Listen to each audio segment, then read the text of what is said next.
What's up, magic makers? Today I want to talk about prosperity magic. Now,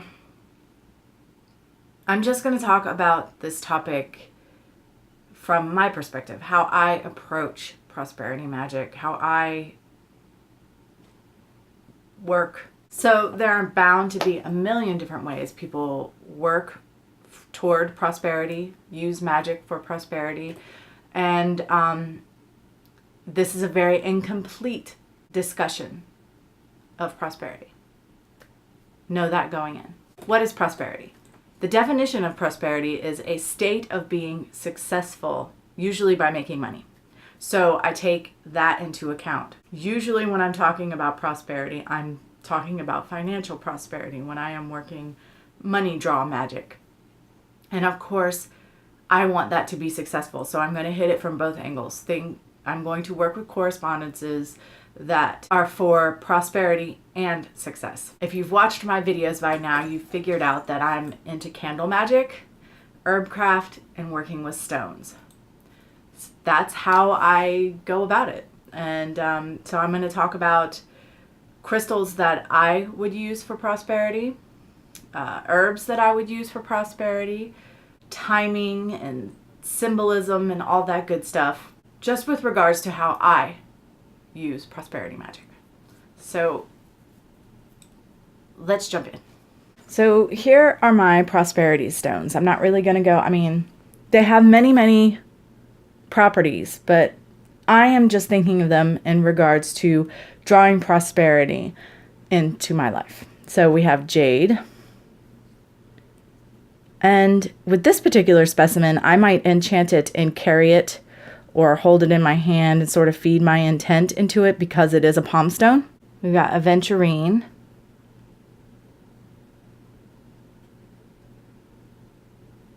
And with any of these stones, I may enchant them and place them on my altar or carry them, or this is bloodstone.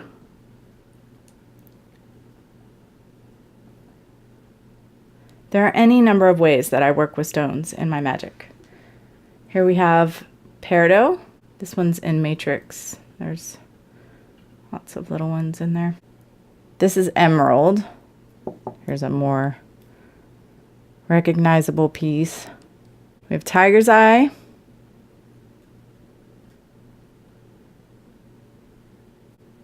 This is citrine. This specimen is green tourmaline. We have chrysoprase, lodestone, pyrite, copper. Now, these two crystals actually live on my prosperity altar. All of these stones are good for prosperity. But the aventurine, the chrysoprase, and the lodestone are all three good for both prosperity and success. And of course, there are a million other stones and metals that you can work with besides the ones I've mentioned. These are the ones that I work with. Okay, so now let's talk herbs. Herbs, resins, powders, what have you that I work with. This is benzoin, and it is an excellent tool for prosperity. And then there's tulip. And tulips are good for prosperity. Of course, basil is excellent for prosperity. Cascara sagrada. And of course, all of these herbs have many properties, just like the stones, but we're only talking about either prosperity or success. Cedar is good for prosperity. Clover.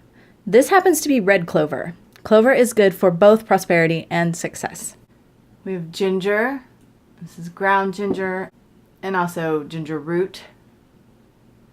Ginger is good for both prosperity and success. Here we have Highjohn. Here it is broken up. Highjohn is also good for both prosperity and success. Irish moss. Mandrake, good for prosperity, among other things. Mint, of course, is great for prosperity. Orange, Orange is also very good for prosperity. Patchouli, good for prosperity. Tonka beans are great for prosperity and my absolute go-to when it comes to prosperity. The very first thing I grab. They smell amazing. Poppy, these are poppy seeds. You could use poppy flower or poppy seeds for prosperity. Vervain or blue vervain, good for prosperity. Pumpkin. Pumpkin and pumpkin seeds are also excellent for prosperity. And cinnamon, of course, is an excellent tool for success, as is lemon balm. Okay, so let's talk about symbolism. There are many symbols that we can use in our prosperity magic. Of course, the dollar symbol would be the first thing that would come to mind. Where whatever country we're in, the symbol that signifies money would be a good place to start. But there are, there are like Japanese and Chinese characters for fortune or prosperity that could be used. Something like a cornucopia could be used. Of course, magical symbols and planetary symbols. This happens to be my favorite symbol for working prosperity magic, and actually it could be used for anything. This symbol right here basically just symbolizes being wide open, ready to receive. And say I wanted love, I could put the symbol for Venus here. But I am talking about prosperity, so I'm putting the symbol for Jupiter there, the planet of expansion, of prosperity, all that good stuff. And actually a lot of times I would put sort of sigils on the side for whatever it was, for myself, for a loved one, for whatever, to symbolize where I wanted the prosperity. When I work with this kind of symbolism, I like to use crayons. I like to use cheap crayons because cheap crayons lay down heavy wax. And I'm a witch, so wax is a big deal to me. Wax is magical. So orange is a great color for both prosperity and success. So I draw my symbol heavily in orange crayon. That's my own personal preference. Of course, green is also a great color for prosperity, and gold. Quick, easy way, of course, is using little chime candles. Success and prosperity, prosperity. A black candle to energize any spell because it is all colors combined. I also like to work with little birthday candles.